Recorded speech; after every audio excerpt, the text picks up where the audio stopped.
আর বেসন দিয়ে পেঁয়াজু নয়, ডাল ভিজানো বা ডাল বাটাবাটির ঝামেলা ছাড়াই সারা রমজান মাস জুড়ে যারা মুচমুচে পেঁয়াজু খেতে চান, আজকে তাদের জন্য একদম সহজ পদ্ধতিতে তৈরি করে দেখাবো ready mix. So hi everyone, Anu cooking আর্টে সকলকে স্বাগত জানিয়ে শুরু করছি আজকের পর্ব। বাটা ডাল দীর্ঘদিন ফ্রিজে রেখে সংরক্ষণ করলে পেঁয়াজুতে কিন্তু সেই টেস্ট পাওয়া যায় না, তবে এই রেডি মিক্স দিয়ে পেঁয়াজু বানালে একদমই বাটা ডালের মতো স্বাদ পাবেন। এবং রমজান মাসে যেহেতু বিভিন্ন ব্যস্ততা থাকে, তাই আমরা চাই কিছু ঝটপট ইফতারিতে আইটেম বানাতে। তো চলুন দেখে নিই পেঁয়াজু রেডি মিক্স তৈরি করতে কী কী লাগছে। প্রথমেই নিয়ে নেব হাফ কাপ মসুর ডাল, দেন হাফ কাপ ছোলার ডাল এবং হাফ কাপ পরিমাণে অড়লের ডাল। আমি এখানে 3 রকমের ডাল নিয়েছি। এইভাবে পেঁয়াজু বানালে পেঁয়াজুটা অনেক বেশি ক্রিস্পি এবং অনেক মজাদার হবে। এইবারে ডালগুলোকে ভালো করে একসঙ্গে মিশিয়ে নেব।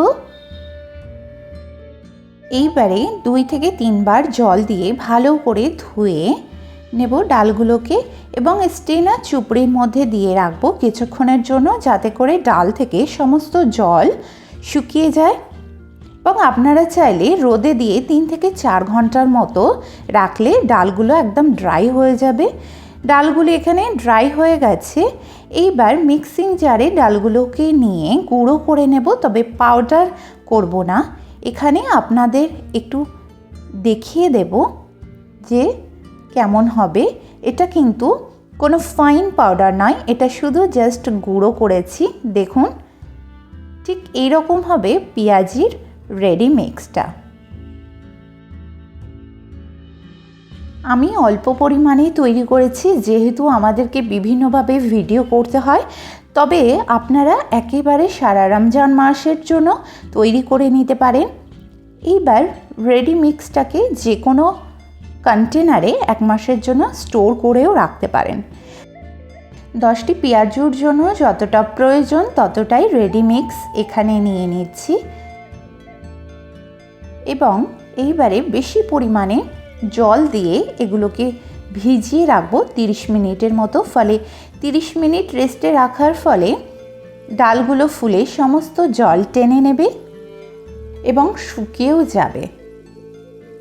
বন্ধুরা, 30 মিনিট রেস্টে রাখার পর দেখাচ্ছি কেমন হয়েছে। মনে হচ্ছে না ডালগুলি এখনই বাটা হয়েছে। যখন থেকে আমি এই পেঁয়াজুর এই মজাটা পেয়ে গেছি, তখন থেকে কিন্তু আমি অন্যভাবে ট্রাই করি না। এইভাবে রেডি মিক্স তৈরি করে অল্প পরিমাণে নিয়ে মুচমুচে পেঁয়াজু পরিবেশন করি। এইবার পেঁয়াজ কুচি দিয়ে দেব। পেঁয়াজের পরিমাণটা বাড়িয়ে দিয়ে পেঁয়াজু করলে তাতে খেতে অনেক মজা হয়। নেক্সট লঙ্কা কুচি দিয়ে দেবো। লঙ্কাটা এখানে আপনাদের পছন্দ অনুযায়ী ব্যবহার করবেন, আপনারা কতটা ঝাল খেতে পছন্দ করেন সেই অনুযায়ী। ধনিয়া পাতা কুচি দিয়ে দেব। দেন আদা রসুনের পেস্ট দিয়ে দেব, লবণ দিয়ে দেব, হলুদ দেব, লঙ্কার গুঁড়ো দেব এবং অল্প পরিমাণে গরম মশলা দেব। দিয়ে ভালো করে হাত দিয়ে মিক্স করব। এখানে মিক্স করাটা যত সুন্দর হবে, পেঁয়াজগুলো খেতে তত বেশি মজাদার হবে।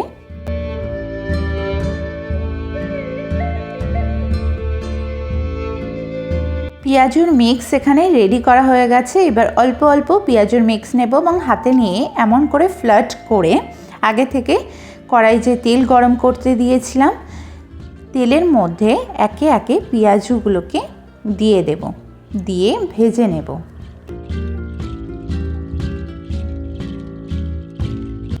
হাতে সময় নিয়ে পেঁয়াজগুলোকে ভাজবেন। একদিকটা যখন ভাজা হয়ে যাবে, তখন একটি ফোকের মাধ্যমে উল্টিয়ে দিয়ে অপর দিকটাকেও ভেজে নেব।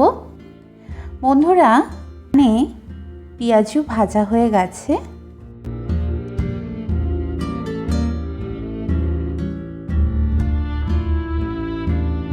এবার পেঁয়াজুগুলোকে একটি প্লেটে তুলে নেব। একটু প্লেটে সার্ভ করে দেখাচ্ছি কত সুন্দর হয়েছে। একটি পেঁয়াজুকে ভেঙে দেখাচ্ছি কতটা মুচমুচে বা ক্রিস্পি হয়েছে। আশা করছি আমার আজকের ভিডিওটা আপনাদের রমজান মাসটাকে আরও সহজ করে তুলতে সাহায্য করেছে। তো ভিডিওতে প্লিজ একটি লাইক ও কমেন্ট করবেন রেসিপিটি কেমন লেগেছে। রেসিপিটি প্লিজ আপনার রিলেটিভের সঙ্গে শেয়ার করবেন। চ্যানেলে নতুন বন্ধু হয়ে থাকলে প্লিজ সাবস্ক্রাইব করে আমার পাশে থাকবেন। সকলে সুস্থ থাকবেন, ভালো থাকবেন। ধন্যবাদ।